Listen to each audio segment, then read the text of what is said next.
So, ito nga mga kabatang helmet. So, sobrang dami nangyayari ngayon sa national, especially sa Senado.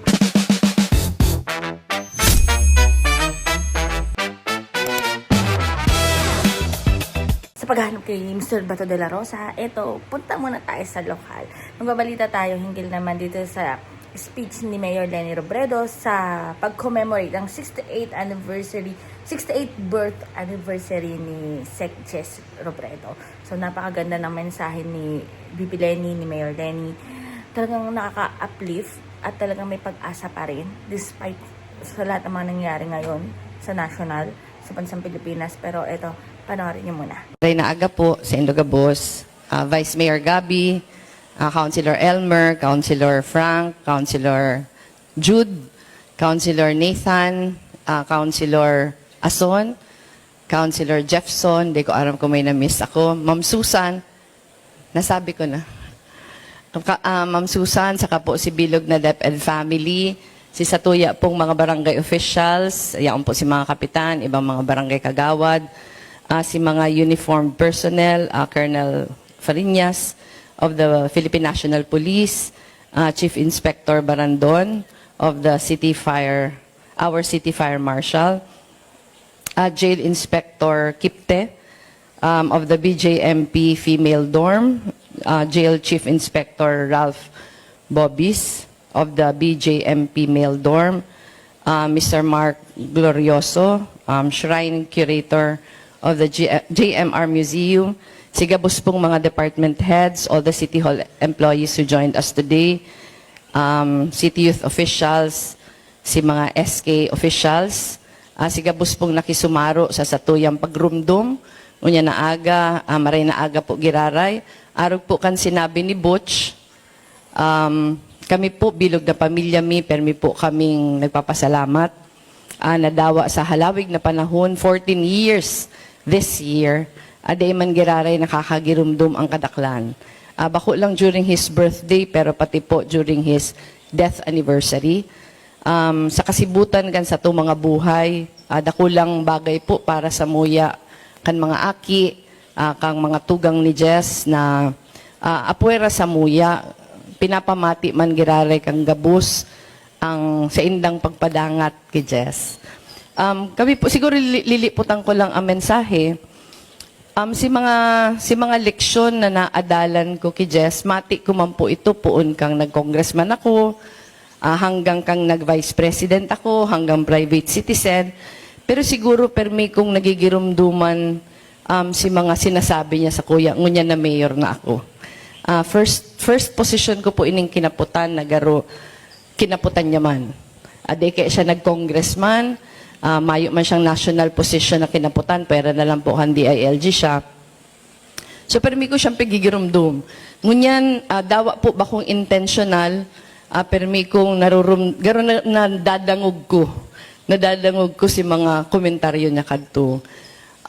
Halawig bagang panahon, nag-mayor si Jess, 6 terms, 19 years po sa kagabsan. Dahil si pinaka-inot niyang term, 4 na taon, ito si pinaka-inot na elections after EDSA, tapos 5 pang tigturulong term. So 19 years gabos, siguro si mga hubin-hubin padigdiyo sa muya, nagdarakula, nagururang na si Jess ang mayor.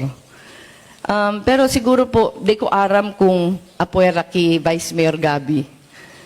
May mga natada padigding kairiban na pagpuon kaibanan niya.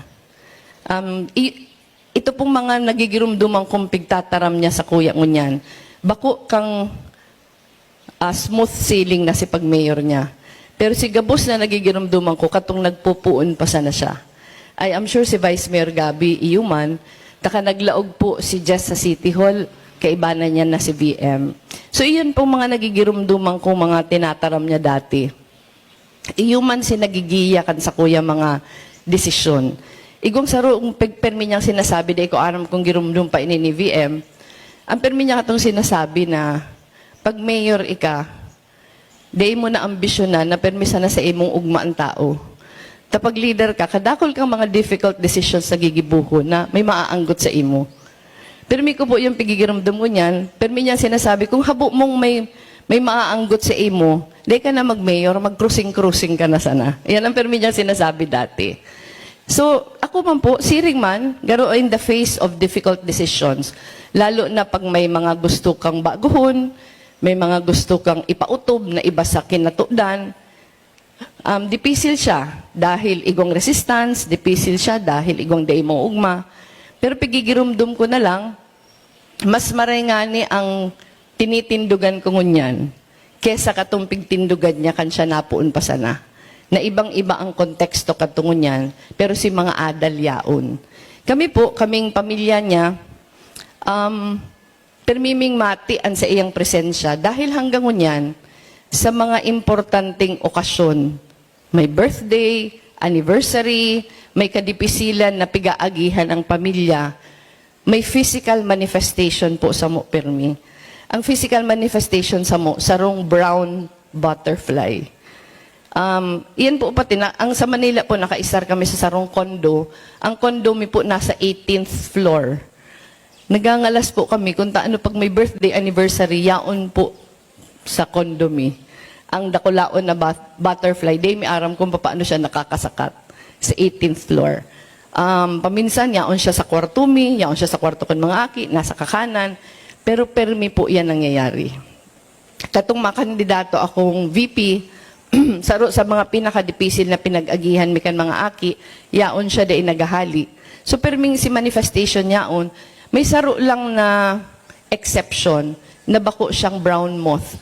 Kung tanda po nindo si Harong Midigdiyo sa Dayangdang, di ko aram kung tanda pa nindo na paglaog sa balkon mi, igwa dyan pagkagada niya, naglaag po kami dyan ng picture niya na ang sulot niya, ito bagang paborito niyang Raul Rocco shirt na pula na may mga burak na puti. One time po, congressman ako, nagpuli ako ng biglaan dahil may biglaan na okasyon din na solo lang ako. Usually kaya, pag nagpupuli ako, may staff akong kaibanan. Solo lang po ako. Pagsakay ko sa bus, itong brown butterfly kataid ko. Yaon siya sa kortina kang kataid ko. The entire time, di siya naghali sa kortina. Pag abot ko sa Naga, nalingawan ko na si brown butterfly. Nagsakat na po ako sa taas, sa Dayangdang. Nalingawan ko na siya. Pagbaba ko, si inot kong lakaw, igong dakulaon na butterfly sa baba mi. Ang suulot, ang kulay niya, kakulay kan si polong pula ni Jess. Pula na may mga puti na burak. So garo, permi niyang sinisigurong ipamati sa muya na ako ini. Ang birthday niya po, perming significant din para sa muya. Nagigirumduman ko, perming may mga pinag-aagihan na paminsan di ko aram kung ano ang kakaabtan. May kasimbangan pag birthday niya. Kung natatandaan nindo ka, nagkandidato akong VP. Hotly contested po baga ito. Hotly contested, bikiton sana si Baya, garo more than 200,000 sana. Tapos ito pong birilangan sa Congress, pigpaparaharang ka mga abogado kang balyong lalo, na di ko aram kung mapoproklama ako. Pero naproklama po ako, birthday niya. Mayo nga niya ako dumanyaon ako digdi. So di ko aram na kang aldaw na tumapoproklama na ako, birthday niya. Ngunyan pong aga, mayo pong nakakaaram daw ang mga aki ko, di pa nakakaaram. Dahil kata-text lang sa kuya.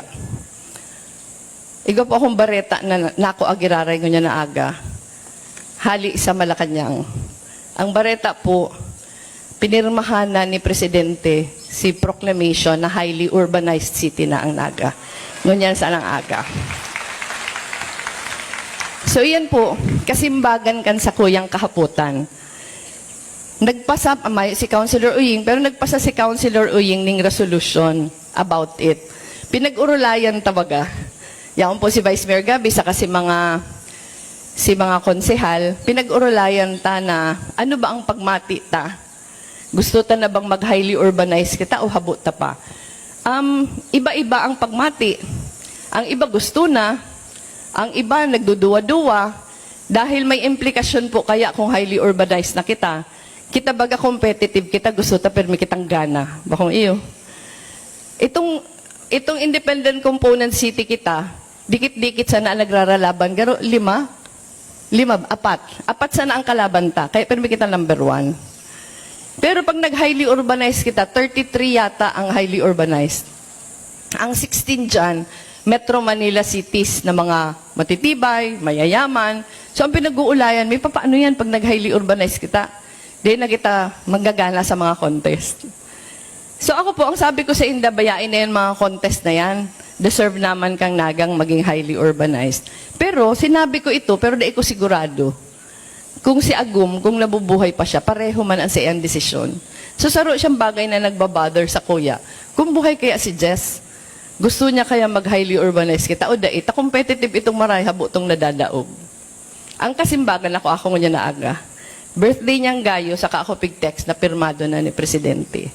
So permi pong araw kaya na paminsan may mga kahaputan, pero permi niyang sinisimbag in a manner na day ako maduda na iyoan sa iyang kabutan. So kami po, kami kan mga aki, syempre, dipisil na mayo siya. Pero nakakagian sa kadipisilan, si pagpapamati na di man kami winalat, di kita gabos winalat. Yaon manggiraray, si mga adal na nadudan tayaon manggiraray. Kaya kami po, every time may pagkakataon na narurumduman siya, dakulaon na pasasalamat kan sa muyang pamilya. So, sa bilog po na pamilya Robredo, si mga aki ko po, si Aika, si Tricia, si Jillian, si mga tugang po ni Jess, si Butch, saka si Jean, yaon digdi, saka si Lito, mayo po si Jo, saka si Penny, pero I am sure dawa po yaon si Nadigdiyo, pareho ang mensahe, mabalos na maray sa pagpadangat nindo kay Jess. Maray na aga po sa Indogabos.